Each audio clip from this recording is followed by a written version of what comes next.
R to have verb হলো থাকা verb. যেরকম আমার আছে, আমার ছিল, তার আছে, তার থাকবে, এরকম ধরনের বাক্য। কিন্তু এই আমার আছে, তার আছে, এরকম কোনো ব্যক্তির না থেকে যদি অন্য কোনো ভাবে থাকে, যেরকম আমাদের গ্রামে একটি স্কুল আছে, এটা কি কোনো ব্যক্তির?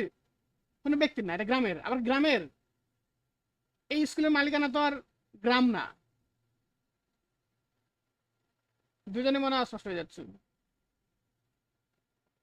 So, আছে, আজকে একটা মিটিং আছে, কালকে একটা মাহফিল আছে, তো এটা আমারও নাই, তারও নাই, তোমারও নাই, একটা মাহফিল আছে। এই ধরনের বাক্য কিন্তু এই হ্যাভ টু ভার্ব দিয়ে করা যায় না।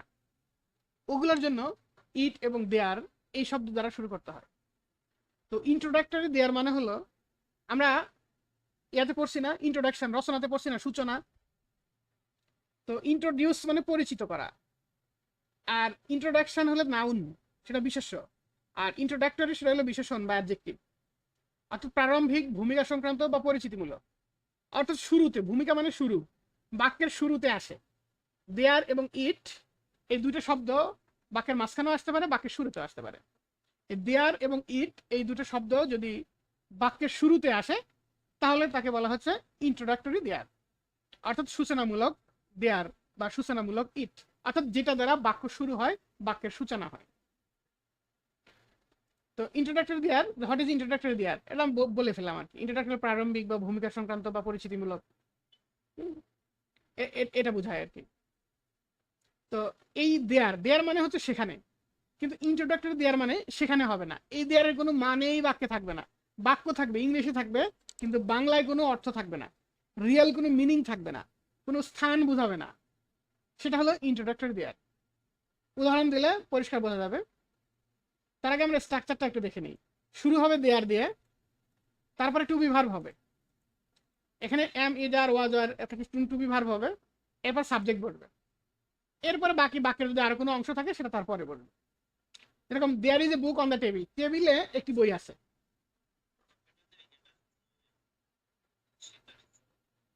সেটা আসতেছে না, ওই আপনি মানে মাঝখানে ডিসকানেক্ট হয়ে গেছিলেন এই জন্য আর কি। আচ্ছা, আমি নতুন করে শেয়ার করি।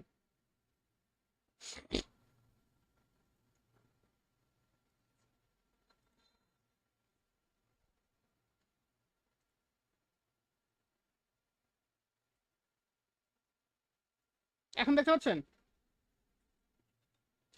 দুজনে দেখতে পাচ্ছেন? হ্যালো?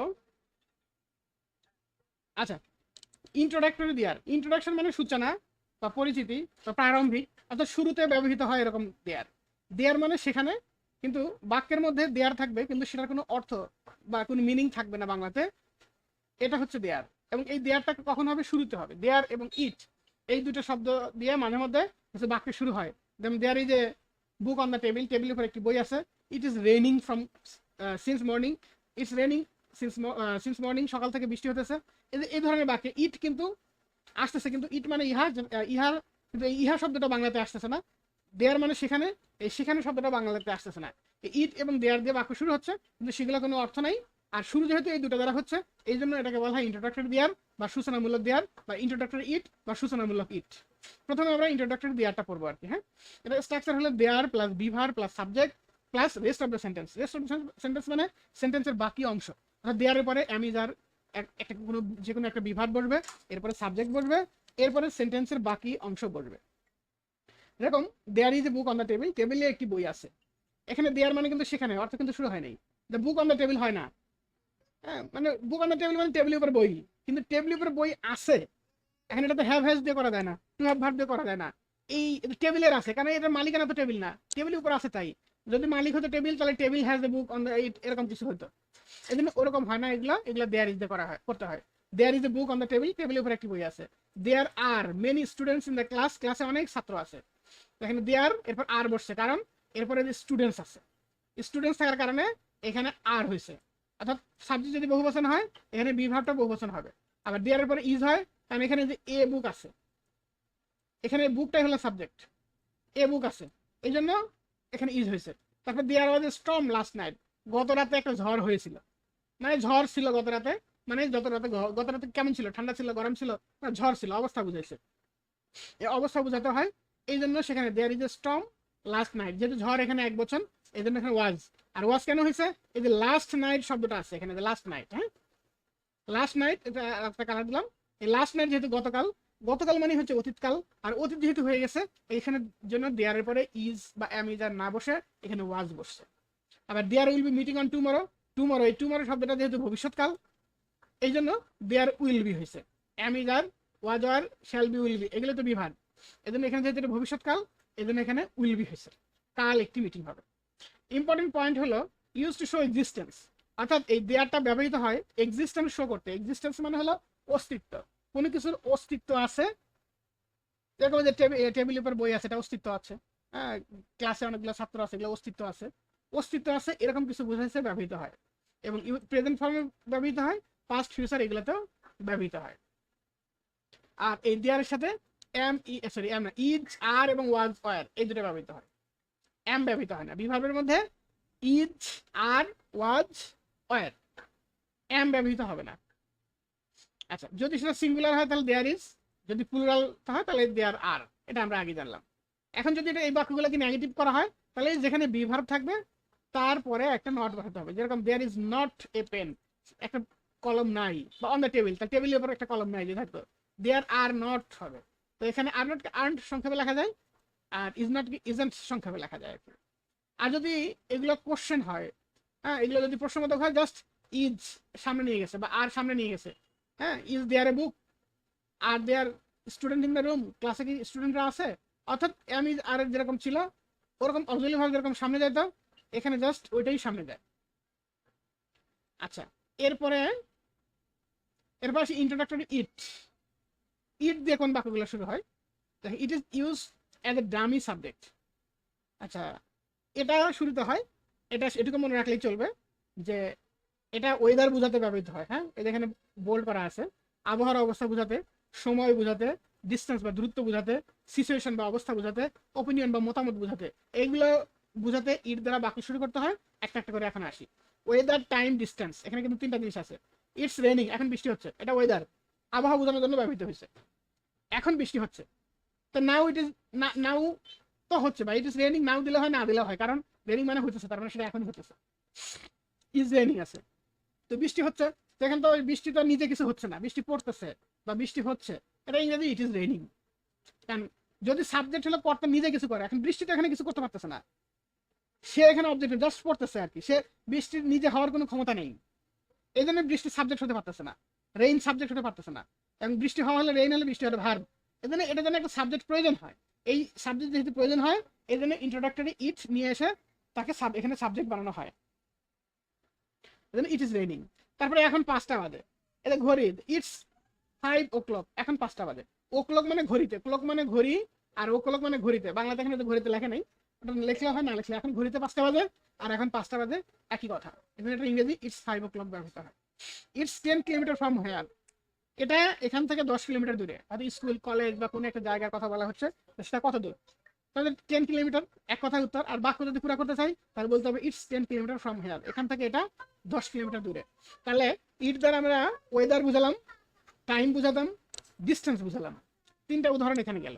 এরপরে জেনারেল স্টেটমেন্ট কিছু বুঝাতে, যেরকম ইট ইজ হট টুডে, আজকে গরম, এটা কিন্তু একদম ওয়েদারই বুঝাইছে। It's difficult to learn English, একটা সিচুয়েশন, ইংরেজি শেখা কঠিন, একটা শব্দ লিখছে ইটস ডিফিকাল্ট, এটা হয় কঠিন, টু লার্ন মানে শিক্ষা করা, লার্ন ইংলিশ, ইংরেজি শিক্ষা করা কঠিন, এখানে ইট দ্বারা শুরু হয়েছে। আবার যদি ইনফিনিটিভ ভার্ব হয়, ইনফিনিটিভ ভার্ব হলো ভার্বের আগে টু বসে, ওয়াক মানে হাঁটা, টু ওয়াক মানে হাঁটা, মানে হাঁটা করা, আমরা বলি না বাচ্চাদেরকে হাঁটা করো, ওই টু ওয়াক মানে হাঁটাই, ওই হাঁটা করা আর হাঁটা একই, টু যুক্ত ভার্বগুলোকে বলা হয় infinitive verb. It is easy to speak English, ইংরেজি বলা সহজ, ইট ইজ ইজি, এটা হয় সহজ টু স্পিক ইংলিশ, ইংরেজি বলা। আর যদি এখন টুটা যদি বাদ দেয় তাহলে যেটা হয় কি, স্পিক ইংলিশ মানে কি ইংরেজি বলো, মানে তুমি বলো, ইউ স্পিক ইংলিশ, তুমি ইংলিশ বলো, ইট ইজ ইজি স্পিক ইংলিশ বাক্যটা হয় না। এদের টু স্পিক মানে ইংরেজি বলা যে কাজটা, সেই কাজটাকে ভার্ব হিসেবে ব্যবহার করার জন্য টু দিতে হয়, it's easy to speak English, ইংরেজি বলা সহজ। ইটস ইম্পর্টেন্ট টু স্টাডি, পড়াশোনা করা গুরুত্বপূর্ণ। তারপর দ্যাট ক্লোজ যদি যুক্ত থাকে, এখানে ক্লোজ তো আপনাদের পড়ানো হয় নাই, তো ক্লোজ বলতে এখানে যেটা মনে রাখেন, বাক্যের একটা অংশ, বাক্যের একটা অংশ যেখানে সাবজেক্ট এবং ভার্ব থাকে। যেরকম তুমি যদি আসো আমি যাব, এরকম যদি বাক্য হয়, এই তুমি যদি আসো এখানে একটা ক্লোজ, আমি যাব আর একটা ক্লোজ। দুটোতে আমি যাব, এখানে আমি হলো সাবজেক্ট, যাওয়া হলো ভার্ব। আর তুমি যদি আসো, যখন তুমি হলো ভার্ব আর সেটা হলো কি, সে তুমি হলো সাবজেক্ট আর সেটা হলো ভার্ব। অর্থাৎ দুটো অংশ যদি এরকম ভাবে থাকে, প্রতিটা অংশকে ক্লোজ বলে আর কি, বা বাক্যাংশ আর কি। তো এরকম যদি হয়, ইটস ট্রু দ্যাট, দ্যাট মানে হলো যে, ইটস ট্রু এটা সত্য, দ্যাট যে হি ইজ অনেস্ট এটা সত্য যে সে সৎ। ইটস ট্রু হি ইজ থিপ এটা সত্য যে সে চোর। তারপর এটা সত্য যে সে বিজনেসম্যান, তাহলে it's true that he is a businessman. অর্থাৎ দ্যাট মানে যে, যে শব্দটা বাংলাতে আনার জন্য মাঝখানে এই দ্যাট ব্যবহৃত হয়। আচ্ছা, তারপর হলো ইটস ক্লিয়ার এটা স্পষ্ট বা সুস্পষ্ট, দ্যাট যে সে ইজ ইন্টেলিজেন্ট সে একজন বুদ্ধিমতী।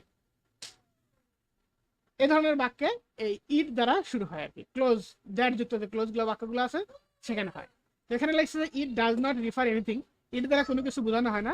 ইট is use for personal idea, অর্থাৎ এটা কোনো আইডিয়ার জন্য ব্যবহৃত হয়। ভেরি কমন ইংলিশ স্পিকিং এবং রাইটিং, রাইটিং এবং স্কিলে এটা খুব বেশি ব্যবহৃত। দেখুন it is not easy to pass the exam, পরীক্ষা পাস করা সহজ না। ইটস নট ইজি এটা সহজ না, টু পাস দ্য এক্সাম।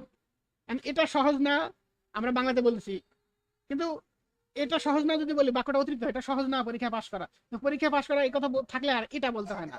সেই জন্য বাংলাদেশ অর্থ আসবে পরীক্ষায় পাস করা সহজ না। কিন্তু ইংরেজিতে যখন শুরু হবে, যেহেতু এখানে সাবজেক্ট নাই, তাই ইটকে সাবজেক্ট হিসেবে নিয়ে আসা হয়। It is not easy to pass the exam, it যেহেতু প্রথমে আসছে তাই এটা ইন্ট্রোডাক্টরি ইট।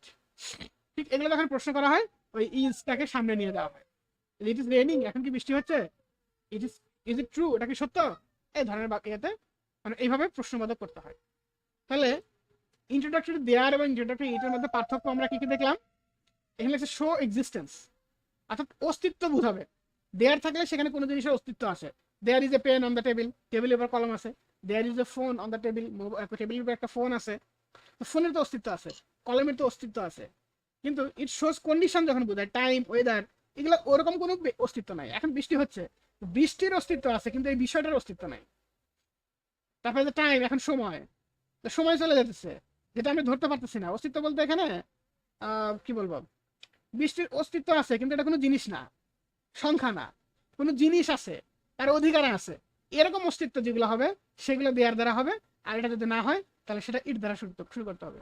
দেয়ারের সাথে ইজ এবং আর ব্যবহৃত হয়, ইটের সাথে সবসময় ইজি ব্যবহৃত হয়। দ্য ফোকাস অন অবজেক্ট বা সাবজেক্ট, অবজেক্ট বা পার্সন অর্থাৎ কোনো পার্সন বা কোনো ব্যক্তি বা কোনো বস্তুকে ইন্ডিকেট করে, যেরকম দুটো কলম টেবিলের উপর আছে, এখানে কলমকে ইন্ডিকেট করছে। আর ফোকাস অন সিচুয়েশন অর্থাৎ সিচুয়েশনকে ইন্ডিকেট করছে, এখন বৃষ্টি হচ্ছে না গরম হচ্ছে, এই ধরনের বাক্য সিচুয়েশন যদি বোঝায় তাহলে ইট দ্বারা শুরু হয়। যেরকম দেয়ার ইজ এ বুক, সে একটি বই আছে, ইটস রেনিং এখন বৃষ্টি হচ্ছে। জাস্ট এটা আগে যা পড়ছেন এগুলোই, পার্থক্য এইভাবে মুখস্থ করার দরকার নেই, এটা জাস্ট দেখানোর জন্য দেখানো। কিন্তু উদাহরণগুলো তার বাংলা অর্থগুলো এগুলো ঠিকঠাক মতো মুখস্থ হলেই হয়েছে, ওগুলো বুঝলেই হবে। এই পার্থক্যটা এটা তার কোনো পরীক্ষায় আসবে না, তো এটা জাস্ট দেখানোর জন্য দেখানো আর কি। মূলত পার্থক্য হলো এটা। এখানে যে এটি লিখছে মনে রাখার টেকনিক, দেয়ার হলো এক্সিস্টেন্ট, দেয়ার ইজ সামথিং, আর ইটস হলো সিচুয়েশন, ইটস সামথিং। এখন দেখেন এখানে বলছে দেয়ার ইজ সামথিং, আর এখানে বলছে ইটস সামথিং, এখানেও সামথিং এখানেও সামথিং। তো এই সামথিং উপরে যে সামথিং এটা এক্সিস্টেন্ট বা অস্তিত্ব আছে, আর নিচের যে সামথিং এটা কোনো অস্তিত্ব নেই, কারণ ইট দ্বারা শুরু হয়েছে। কিভাবে? দেয়ার ইজ সামথিং মানে এখানে কিছু আছে, দেয়ার হলো সেটা কিছু আছে, কিছু একটা জিনিস আছে। আর ইটস সামথিং মানে এখানে কোনো একটা বিষয় আছে, অর্থাৎ দুজন একসাথে গল্প করতেছে আলাদা করে, আড়াল হয়ে কথা বলতেছে, বাকিরা বলতে বুঝতে পারতেছে না, তখন বলছে ইটস সামথিং মানে ওখানে কিছু আছে, অর্থাৎ তারা কোনো একটা বিষয়ে কথা বলতেছে। আর যদি কোনো একটা ঘেরাও করা অনেকগুলো মানুষ গোল হয়ে দাঁড়ায় আছে, তো ওখানে আর কি খেলা দেখতেছে কিন্তু বাইরে থেকে বোঝা যাচ্ছে নাকি, তখন বলছে ওখানে অতগুলো মানুষ কেন, বলছে দেয়ার ইজ সামথিং বা ওখানে কিছু আছে বা ওখানে কিছু ঘটতেছে। অর্থাৎ ওখানে কিছু ঘটতেছে এরকম অস্তিত্ব যদি হয় তাহলে দেয়ার ইজ সামথিং। আর যদি কোনো একটা বিষয় তারা কথা বলতেছে কোনো একটা সিচুয়েশনে, তখন ইটস সামথিং, কোনো একটা কিছু আছে। এরকম উদাহরণের জন্য বলা there is something, it's something, দুটোই সামথিং হলো, কিন্তু একটা দ্বারা এক্সিস্টেন্ট বা অস্তিত্ব বোঝালো, আর একটা দ্বারা সিচুয়েশন বোঝালো, যে সিচুয়েশনে কোনো অস্তিত্ব নাই, যেটা দেখা যায় না। আমাদের গ্রামে দুটি পুকুর আছে, তো there are two ponds in our village. আমাদের গ্রামে দুটি স্কুল আছে, there are two schools in our village. তাহলে যদি বলা হয় আমাদের গ্রামে একটি মসজিদ আছে, তাহলে কি হবে ইংরেজি বলতে পারবেন? আমাদের গ্রামে একটি মসজিদ আছে, শুনতে বলেন। There is a mosque, there is a mosque in our village. মসজিদের ইংরেজি হলো মস্ক, MOSQUE, মস্ক, মানে আমাদের গ্রামে একটি মসজিদ আছে। জি, যদি দুটো থাকতো তাহলে দেয়ার আর 2 মস্ক ইন দা মসজিদ, দুই তখন দেয়ার আর হইতো, আর 2 হইতো, আর মস্কের সাথে একটা অস্তিত্ব হতো। তো ইন্ট্রোডাক্টরি দেয়ার দ্বারা অস্তিত্ব বোঝায়, আর ইট দ্বারা আবহাওয়া বোঝায়। কথাটা এখানে আবার করে লিখে দেওয়া হয়েছে। আচ্ছা, এখানে ফিল ইন দ্য ব্ল্যাঙ্কস যদি বলি, dash is a pen on the table, তাহলে এখানে ইট হবে না, দেয়ার হবে প্রথমটা।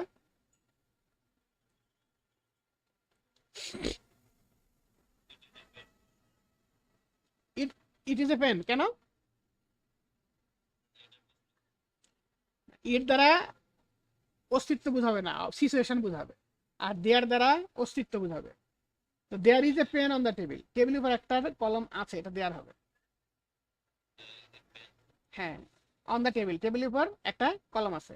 আর ইট ইজ রেইনিং টুডে, এখন বৃষ্টি হচ্ছে, এটা একটা বিষয়, একটা ঘটনা ঘটতেছে, এটা কোনো জিনিসের অস্তিত্ব নাই, এটা কোনো মালিকানায় নাই, এজন্য ইটস। হ্যাঁ হ্যাঁ। তারপর 3 নম্বরটা কি হবে?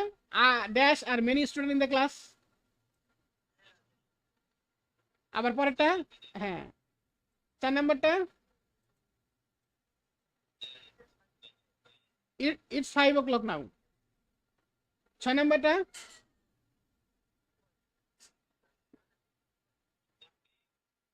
স্টর্ম, স্টর্ম মানে হলো ঝড়, ঝড়। লাস্ট নাইট, গতকাল এক প্রচন্ড ঝড় ছিল, বা বড় একটা ঝড় ছিল। তারপর 6 নম্বরটা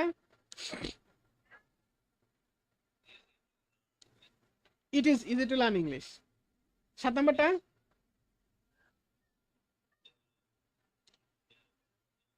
there are many books in the library, লাইব্রেরিতে অনেকগুলো বই আছে। তারপরে ইটস ভেরি হট টুডে, আজকে অনেক গরম। হুম হুম হুম হুম। হ্যাঁ, এখানে উত্তরগুলো দেওয়া আছে। তারপর এমসিকিউ যদি আসে এরকমই আসবে। এখানে dash is a cat in the room, এখানে ইট হবে, দেয়ার হবে, হি হবে, শি হবে। There is a cat in the room. তারপর 2 নম্বরটা, এই যে 2 নম্বরটা, 2 নম্বরটা, এটা এটা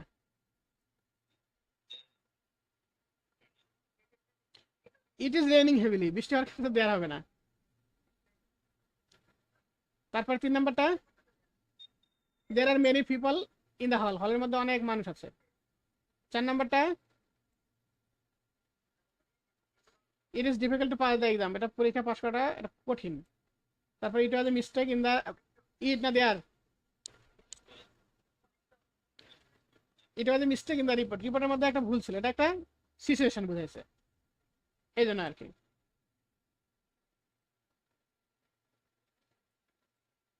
আচ্ছা, রিপোর্টের মধ্যে ভুল, হ্যাঁ, সেখানে তো একটা নির্দিষ্ট জায়গা, একটা অস্তিত্ব আছে না, টেবিলের উপর কলম, এটা there was a mistake in the report, এটা দেয়ারই হবে। 5 নাম্বারটা বুঝতে পারছেন? দেয়ার ওয়াজ, হ্যাঁ, there was a mistake in the report, 5 number. বুঝতে পারছেন? কারণ হচ্ছে কোনো একটা জায়গায় ভুল আছে, একটা কাগজ, একটা রিপোর্ট, ওখানে ভুলটাকে তো হাইলাইট করা যায়, ওই রিপোর্টের মধ্যে উপরে ভুলটা আছে, অস্তিত্ব আছে, এই জন্য আর কি। টেবিলে একটি বই আছে, আজ খুব গরম, এগুলো সব পড়া হয়েছে, এগুলো একটু পরে দেখেন। হ্যাঁ, আর তারপরে অ্যান্সারগুলো দেওয়া আছে, এগুলো ঠিক আছে কিনা। দেয়ার হলো কোথাও কিছু আছে, ইট হলো অবস্থা, সময়, আবহাওয়া, বাস এর ফাইনাল টিপস হলো এটুকু মনে রাখবেন। দেয়ার হলো কোথাও কিছু আছে, আর ইট হলো অবস্থা, সময় বা আবহাওয়া, সাধারণত অবস্থা, সময় বা আবহাওয়া, এই 3টা বিষয় হলে ইট হবে। আর কোনো কিছু অস্তিত্ব আছে, এটা হলে